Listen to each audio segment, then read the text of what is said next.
Technology just means information technology. Properly defined, a startup is the largest group of people you can convince of a plan to build a different future. Perfect competition is considered both the ideal and the default state in Economics 101. So-called perfectly competitive markets achieve equilibrium when producer supply meets consumer demand. It's good to test yourself and develop your talents and ambitions as fully as you can and achieve greater success, but I think success is the feeling you get from a job well done, and the key thing is to do the work. When people use the word science, it's often a tell, like in poker, that you're bluffing. In Silicon Valley, I point out that many of the more successful entrepreneurs seem to be suffering from a mild form of Asperger's, where it's like you're missing the imitation, socialization gene. The next Bill Gates will not start an operating system. The next Larry Page won't start a search engine. The next Mark Zuckerberg won't start a social network company. If you are copying these people, you are not learning from them. It is true that you can say that death is natural, but it is also natural to fight death. But if you stand up and say this is a big problem, we should do something about this, that makes people very uncomfortable, because they've made their peace with death. Education is a bubble in a classic sense. To call something a bubble, it must be overpriced, and there must be an intense belief in it. We live in a world in which courage is in less supply than genius. The future is limitless. The first question we would ask if aliens landed on this planet is not, what does this mean for the economy or jobs? It would be, are they friendly or unfriendly? People always say you should live your life as if it were your last day. I think you should live your life as though it will go on forever, that every day is so good that you don't want it to end. Wall Street is always too biased toward short-term profitability and biased against long-term growth. You can achieve difficult things, but you can't achieve the impossible. I believe that evolution is a true account of nature, but I think we should try to escape it or transcend it in our society. A diploma is a dunce hat in disguise. Contrarian thinking doesn't make any sense unless the world still has secrets left to give up.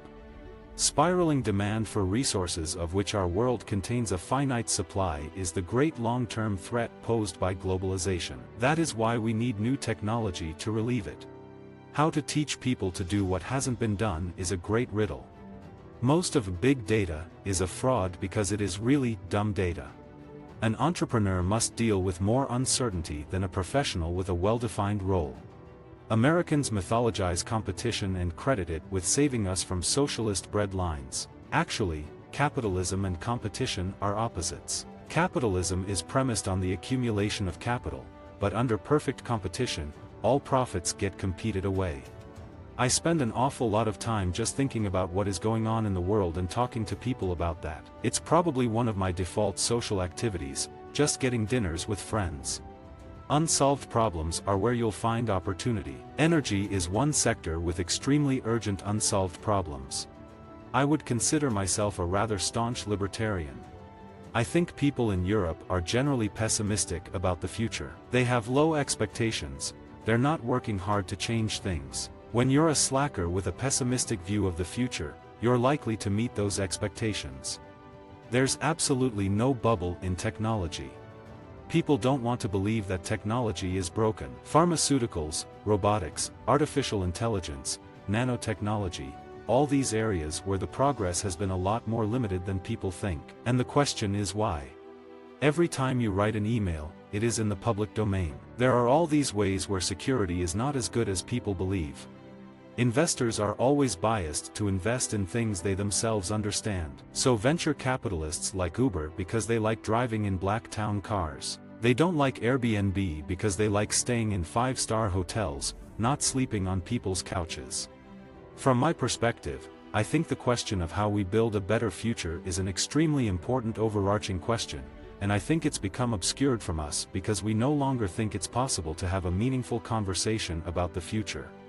I believe we are in a world where innovation in stuff was outlawed. It was basically outlawed in the last 40 years, part of it was environmentalism, part of it was risk aversion. The best startups might be considered slightly less extreme kinds of cults. The biggest difference is that cults tend to be fanatically wrong about something important. People at a successful startup are fanatically right about something those outside it have missed. Every one of today's smartphones has thousands of times more processing power than the computers that guided astronauts to the moon.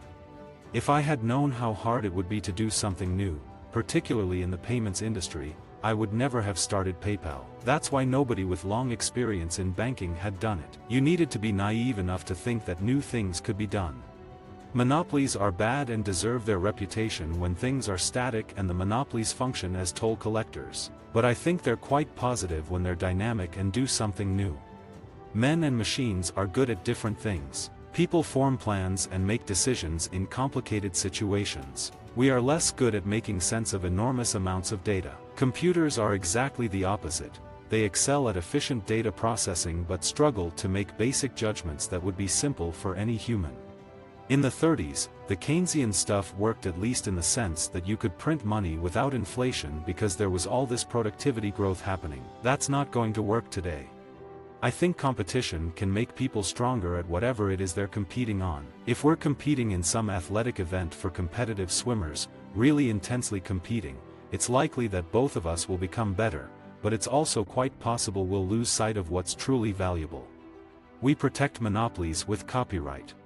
People are worried about privacy, and it's one of the reasons people are using a service like Snapchat. I believe, basically, that individual freedom is very important. The optimism that many felt in the 1960s over labor-saving technology is giving way to a fearful question: will your labor be good for anything in the future, or will you be replaced by a machine? Great things happen only once. A conventional truth can be important. It's essential to learn elementary mathematics, for example, but it won't give you an edge. It's not a secret. Credentials are critical if you want to do something professional. If you want to become a doctor or lawyer or teacher or professor, there is a credentialing process. But there are a lot of other things where it's not clear they're that important. If you have a business idea that's extremely easy to copy, that can often become something of a challenge or problem.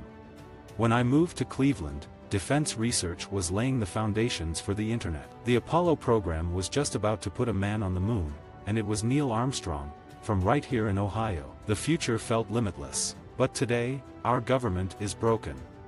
I suspect Obama did not know he was recording Angela Merkel's cell phones. Visit our website for more quotes, quoting.com.